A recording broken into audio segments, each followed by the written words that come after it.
Hello everyone, how are you? कैसे हैं आप लोग? मैं रंजन कुमार बात करूंगा आपसे आज।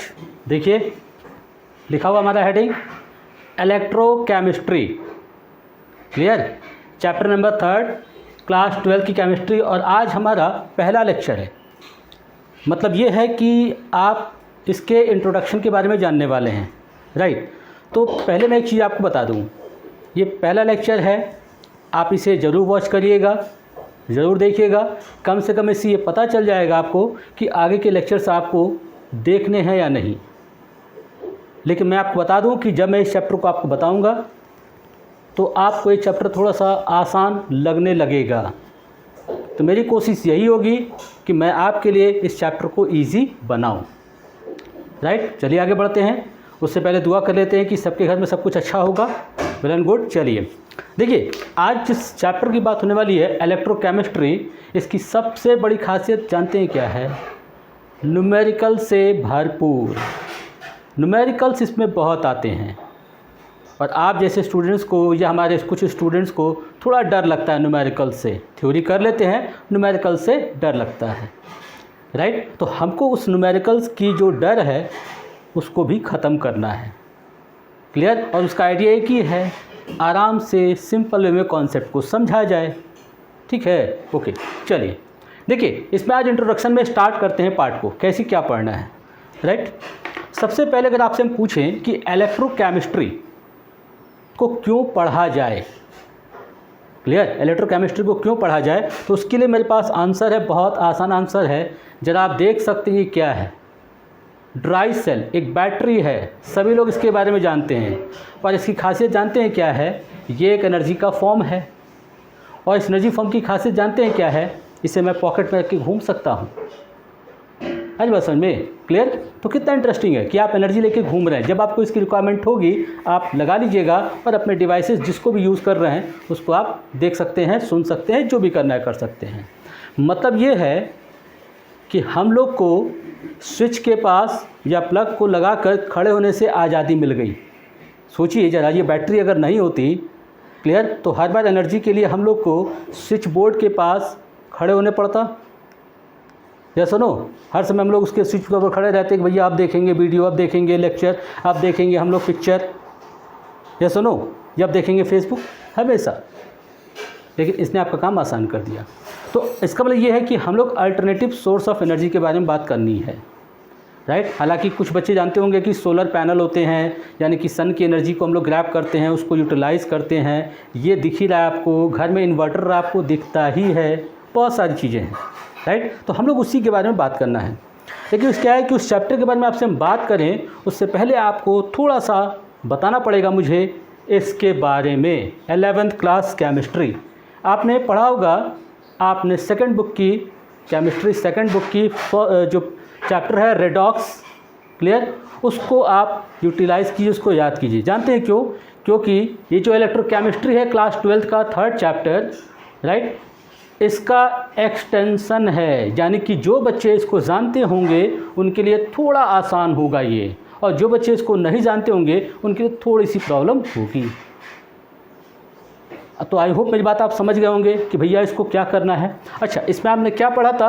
तो हम ज़्यादा तो नहीं, लेकिन आपको थोड़ा सा जो बताते हैं। देखिए, आपने पढ़ा था रेडॉक्स, ज़्यादा आया? रेडॉक्स, जिसमें रिडक्शन एंड ऑक्सीडेशन दोनों बातें होती थी। Reduction and this is oxidation. आया समझ में? रिडक्शन ऑक्सीडेशन की फिर डेफिनेशन होती है, पढ़ते हैं हम लोग, डेफिनेशन वगैरह देखते हैं। पर आप देखिए कि ऑक्सीडेशन का मतलब है इलेक्ट्रॉन का लूज़ होना। क्लियर? आप देख सकते हैं यहाँ पर जिंक कन्वर्ट हुआ Zn2+ में, राइट? ये आपको एटॉमिक फॉर्म से आयंस के फॉर्म में कन्वर्ट हो गया बाय लूजिंग देयर इलेक्ट्रॉन्स। इस प्रोसेस को आप कह सकते हैं ऑक्सीडेशन। लेकिन अगर इलेक्ट्रॉन रिसीव किया गया, देख सकते हैं यहाँ पे आयन लिया गया है और इस इलेक्ट्रॉन को रिसीव किया और कन्वर्ट हो गया, तो this is called reduction, right? हालांकि और भी डेफिनेशन इसके हो सकते थे, लेकिन ये तो हुआ थोड़ा सा रिडक्शन ऑक्सीडेशन की एक छोटी सी बात जो हमें जानना चाहिए था। जानते भी होंगे, ऐसी कोई बात थोड़ी है, आप लोग 12th के स्टूडेंट होंगे। क्लियर? अच्छा, अब बात आती है कि ठीक है, एक और सा पॉइंट हम बता देते हैं। आई होप आपको याद होगा एक टर्म आया था oxidation number. Clear? Oxidation number. Oxidation number के बारे में तो बहुत ज़्यादा बात नहीं कर सकते हम लोग यहाँ पर, लेकिन इतना आपको बता सकते हैं कि ऑक्सीडेशन नंबर किसी मॉलिक्यूल्स में किसी एक पर्टिकुलर सब्सटेंस का अपनी वैल्यू होती है। क्लियर? जिसके थ्रू वो बाकी सबको सेटिस्फाई करते हुए मॉलिक्यूल्स का कंपाउंड का फॉर्मेशन करते हैं। क्लियर? और आई होप आपको ये भी याद होगा कि oxidation number negative, positive, zero सभी होते हैं। इनफैक्ट फ्रैक्शन में भी होता है। राइट? थोड़ा सा निकालने का तरीका फटाफट अगर करना चाहें हम लोग, तो मान लीजिए कि मैं आपको एक मॉलिक्यूल दे दूं, दैट इज़ K2Cr2O7। क्लियर? और मैंने कहा आपसे कि जो क्रोमियम है इसका आप निकाल कर दिखाएं ऑक्सीडेशन नंबर। राइट? तो शायद आप लोगों ने पढ़ा होगा क्लास 11th में, हल्का सा याद होगा। देखिए आप यहाँ पे क्या करते हैं आप लोग कि जब इसका निकालना है उससे हम लोग X मान लेते हैं। Clear? Anyway 2 potassium plus 2 chromium, जिसको X माना था आपने, प्लस 7 इंटू ऑक्सीजन का oxidation state, not zero, it's oxygen. तो 2 इंटू पोटेशियम का 1 होता है, 2 इंटू X निकालना है equal to 0, and 7 into -2 oxygen का होता है, दैट इज़ 0। राइट? अगर आप कैलकुलेट करेंगे 7 2 जा 14 और प्लस माइनस हो गया, तो हम सीधे लिख देते हैं यहाँ पर 2 + 2x - 14 equal to 0, and this 2x equal to 14 - 2, x equal to 12 divided by 2, that is 6। इसका मतलब ये है कि यहाँ पर इसका ऑक्सीडेशन नंबर +6 है। ये तरीका याद होगा आप लोग को। राइट? तो चलिए, ये तरीका याद है तो आते हैं चैप्टर पे हम लोग। क्लियर? मैंने आपसे कहा था ना कि ये एक्सटेंशन है, मतलब थोड़ा सा बढ़ाव आगे बढ़कर है, तो एक्सटेंशन देख लीजिए। अब आते हैं हम लोग चैप्टर पे। देखिए ये चैप्टर बहुत ही इंटरेस्टिंग चैप्टर है। न्यूमेरिकल्स तो हैं इसमें, लेकिन ऐसी बहुत सारी ऐसी चीज़ें हैं जो हमारे आसपास होती हैं। क्लियर? जैसे एक और नाम मैं लेता हूँ, इलेक्ट्रोलाइसिस। सुना होगा आप लोगों ने, बड़ा ही मज़ेदार वो इलेक्ट्रोलाइसिस सुना होगा आप लोगों ने। याद है आप लोग को? वेरी गुड, याद होना भी चाहिए आप लोग को। देखिए माइंड में आपके सेट है कि कुछ चीज़ें हमें आती हैं, लेकिन उसी को थोड़ा बढ़ाते हुए आगे बढ़ें। देखिए इसमें ये जो दिख रहा है आपको इलेक्ट्रोकेमिस्ट्री, अगर मैं आपको इसके बारे में बताऊं, look at that. Electricity plus chemistry. Right? हो गया इलेक्ट्रोकेमिस्ट्री। मतलब ये है कि इसको और थोड़ा सा सेंस चेंज कर दें तो that you can say electricity, right, plus chemicals है समझ में। यानी कि यहाँ पर केमिकल्स का रिलेशन दिखाया जाएगा किसके साथ? इलेक्ट्रिसिटी के साथ। क्लियर? केमिकल का जो रिलेशन है वो दिखाया जाएगा इलेक्ट्रिसिटी के साथ, दैट इज़ कॉल्ड इलेक्ट्रोकेमिस्ट्री। और आप जानते हैं इसको, इलेक्ट्रिसिटी यानी कि आप कह सकते हैं दिस इज इलेक्ट्रिकल एनर्जी। और दूसरी तरफ आप इसे क्या कह सकते हैं? सही सोच रहे होंगे आप लोग, एकदम सही सोच रहे होंगे, केमिकल एनर्जी। तो इसका मतलब ये हुआ कि हम लोग इस चैप्टर में इनके और इनके बीच का संबंध देखने वाले हैं कि कैसे ये आपस में जुड़ा है सब। क्लियर? कैसे ये एक दूसरे को प्रभावित करेंगे, कैसे एक दूसरे को ये अफेक्ट करेंगे, तभी तो आपको कुछ पता चलेगा। राइट? और इसके साथ में कुछ लॉस पढ़ने हो जाएंगे। कुल मिला जुला कर एक बात क्लियर हो गई कि यहाँ पर इनका रिलेशन आपको पढ़ना है, इनका संबंध आपको पढ़ना है। मेरी बात क्लियर हो गई? ओके, देख सकते हैं आप लोग। अब बात करते हैं कि ठीक है, अगर ऐसा है तो थोड़ा इसको और ब्रॉड सेंस में समझाया जाए। ठीक है, थोड़ा इसको और ब्रॉड सेंस में समझाया जाए। हम इसको आपको समझा देते हैं थोड़ा और ब्रॉड सेंस में। राइट? देखिए आप इस इलेक्ट्रोकेमिस्ट्री, जो ये टर्म है इलेक्ट्रोकेमिस्ट्री, एक बार फिर से इसको जस्टिफाई कर लीजिए, तब मज़ा आएगा आपको। इलेक्ट्रोकेमिस्ट्री में एक पार्ट आपका हो गया, that is electrical energy, right, electrical energy, और एक पार्ट हो गया आपका that is chemical energy, chemical energy. देख रहे हैं आप लोग? तो electrical energy, chemical energy. Now see the other points, कैसे चेंज करते हैं। If you convert electrical energy into chemical, अगर आप इसे कन्वर्ट कर रहे हैं इलेक्ट्रिकल एनर्जी को केमिकल एनर्जी में, राइट, तो आप एक तरह से इलेक्ट्रोलाइसिस का प्रोसेस करने जा रहे हैं, राइट। लेकिन अगर आप केमिकल एनर्जी को इलेक्ट्रिकल में कन्वर्ट करने जा रहे हैं, राइट, इलेक्ट्रिकल एनर्जी में इसे आप कन्वर्ट करने जा रहे हैं, तो आप बात करने जा रहे हैं इलेक्ट्रोकेमिकल सेल की, इलेक्ट्रोकेमिकल सेल की बात आप करने जा रहे हैं। आज बात समझ में, इसको मैं ऐसे समझा देता हूँ, इसको मैं ऐसे समझा देता हूँ कि ज़रा ध्यान से देखिएगा आप लोग, या ध्यान से देखिएगा। This is called power bank, बड़ा ही फेमस नाम है power bank, right, clear. Power bank का काम ये होता है कि आप इसे सफ़र में ले जाते हैं और जब आपके मोबाइल का जो चार्ज है ख़त्म हो जाता है तो आप इसे यूटिलाइज़ करते हैं। बट हमारा पॉइंट ये है कि जब आप इसे यूज़ कर रहे हैं, जब आप इसे यूज़ कर रहे हैं, राइट, तो आप अपने मोबाइल की एनर्जी को रीस्टोर कर रहे हैं, यानी कि बैटरी के पावर को रीस्टोर कर रहे हैं। Is that clear? और इसके लिए इलेक्ट्रिसिटी कहाँ से ले रहे हैं? यहाँ से ले रहे हैं। Is that clear? तो उस केस में जब आप इसका यूज़ करने वाले हैं तब आप एक तरह से ये वाला प्रोसेस कर रहे हैं, समझ में? क्लियर?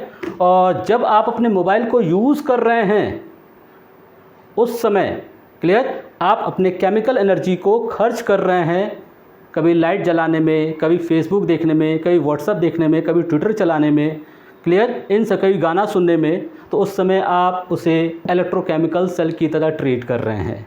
या फिर एक और पॉइंट है, देख सकते हैं ये बैटरी, इस बैटरी को देख लीजिए, जब ये बैटरी यूज़ हो रही है इसका मतलब इसके अंदर का केमिकल एनर्जी कन्वर्ट हो रहा है किस में? आपके अलग अलग एनर्जी फॉर्म्स में। टॉर्च में जाते हैं, ये घटना हो रही है। टॉयस, बच्चों के खिलौनों में आप इसे लगाते हैं, आप इसे यूज़ कर रहे हैं। लेकिन जब इसे आप खुद चार्ज कर रहे हैं तो आप ये कर रहे हैं। इसका मतलब ये है कि अगर हमको चाहें तो एक छोटे से फॉर्म में लिख सकते हैं। फाइनली लुक एट दिस, यहीं पे आप देख सकते हैं कि इलेक्ट्रिकल एनर्जी केमिकल एनर्जी में कन्वर्ट हो, तो this is called electrolysis, electrolysis. और अगर केमिकल एनर्जी कन्वर्ट हो किस में? इलेक्ट्रिकल एनर्जी में, तो this is called electrochemical, right. है बस समझ में? और इसी को मैं समझा देता हूँ कि इलेक्ट्रोकेमिकल यानी कि मोबाइल इन यूज़, आप मोबाइल का यूज़ कर रहे हैं, क्लियर। और इलेक्ट्रोलाइसिस मतलब क्या? Mobile in charge, clear. देख लीजिए आप, जैसे आपको समझना है। आई बात समझ में? तो ये एक छोटा सा रिलेशन होगा जो आप यूटिलाइज़ करते हैं किस में? इलेक्ट्रोकेमिस्ट्री में। यहाँ तक बात समझ आ गई? आप देखिए, अब बात करते हैं, थोड़ा सा मैं आपको आगे लेके चलता हूँ।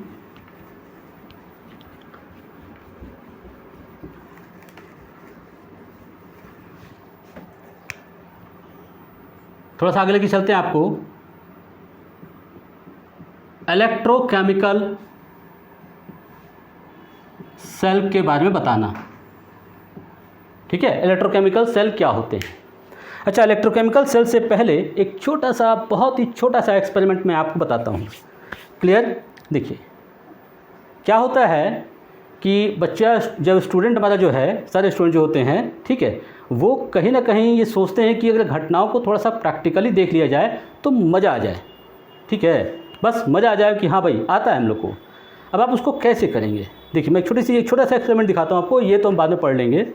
जैसे मान लीजिए आप एक एक्सपेरिमेंट देखिए, आपको ये मान लीजिए कि आपका एक इंसुलेटर है, और वैसे भी जो कांच होती है इंसुलेटर होते हैं, but for the safety purpose wooden block ले लीजिए या फिर आप कह लीजिए इंसुलेटर ले लीजिए, जैसे कि इन्वर्टर प्लास्टिक वाला जैकेट होता है।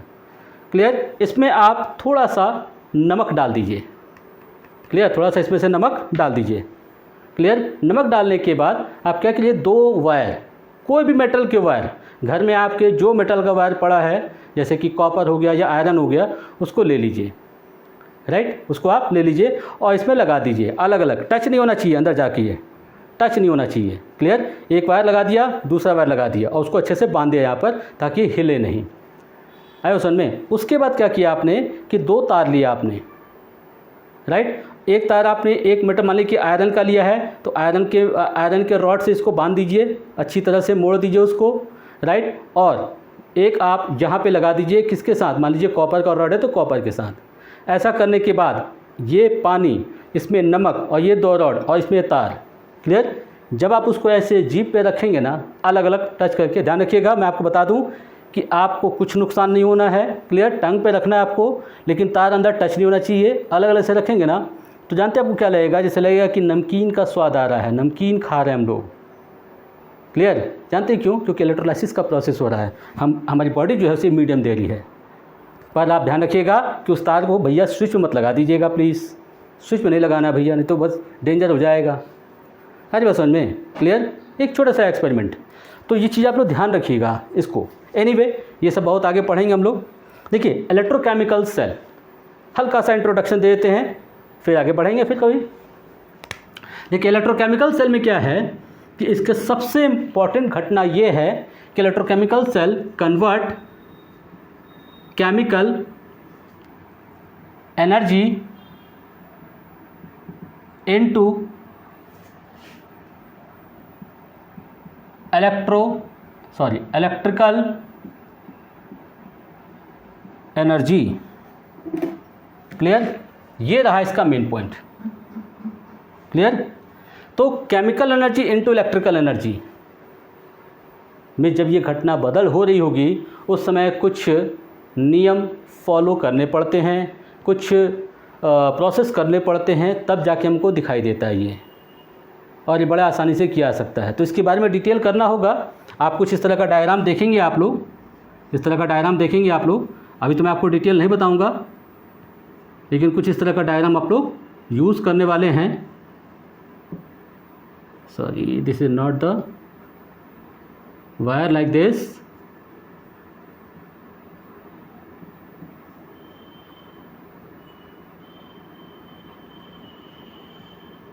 और जहाँ पर ये कनेक्ट होगा इससे ये। राइट?